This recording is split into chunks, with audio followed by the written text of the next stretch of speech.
Hello friends. तो आज हम बात करेंगे कंप्लेंट के बारे में कि कंप्लेंट क्या होता है और इसका प्रोविज़न कहाँ पे दिया हुआ है। और ऐसे ऑफेंस देखेंगे कि जहाँ पे वो टार्ड होता है ओनली कंप्लेंट के हिसाब से।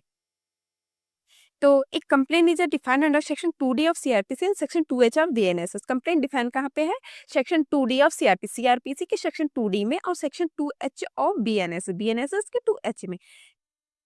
कंप्लेंट क्या होता है? Any allegation made by any person, कोई एलिगेशन लगाया जाता है किसी पर्सन के द्वारा, ओरली और इन राइटिंग, ओरली और इन राइटिंग,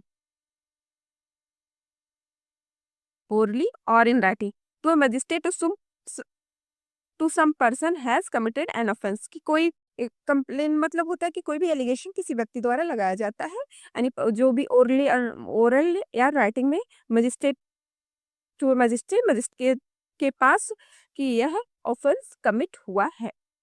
और complaint does not include police report, complaint में पुलिस रिपोर्ट इंक्लूड नहीं होता है। अब देखते हैं कौन से ऑफेंस है कि can be tied on A complaint only. तो डिफामेशन हो जाता है, बाइगेमी हो जाता है, मैरिज रिलेटेड ऑफेंस हो जाते हैं, अडल्ट्री हो जाता है। Offence under section 142 of the NI act, जो चेक बाउंस का केस होता है वो भी इसी के अंतर्गत आता है।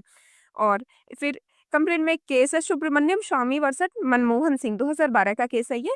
इसमें दिया गया था complaint include allegation for taking action under CrPC, मतलब कंप्लेंट में इंक्लूड होता है जो भी एक्शन सीआरपीसी के अंदर लिया जाएगा वो सारी चीजें।